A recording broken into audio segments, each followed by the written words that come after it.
தமிழ்நாடு முதலமைச்சர் மாண்புமிகு திரு மு.க. ஸ்டாலின் அவர்களுக்கு ஒரு கடிதம் எழுதியிருக்கிறோம். அதை நான் இங்க கொஞ்சம் படிச்சு காட்டுறேன்.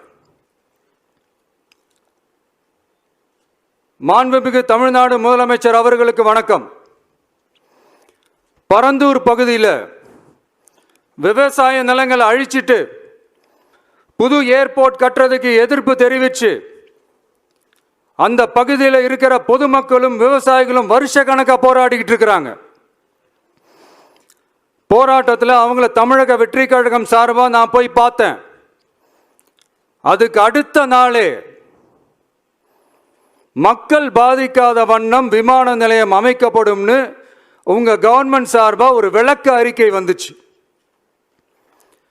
அந்த ஸ்டேட்மெண்ட்ல 1005 குடும்பங்கள் மட்டுமே பரந்தூரில் வசிப்பதால் விமான நிலையம்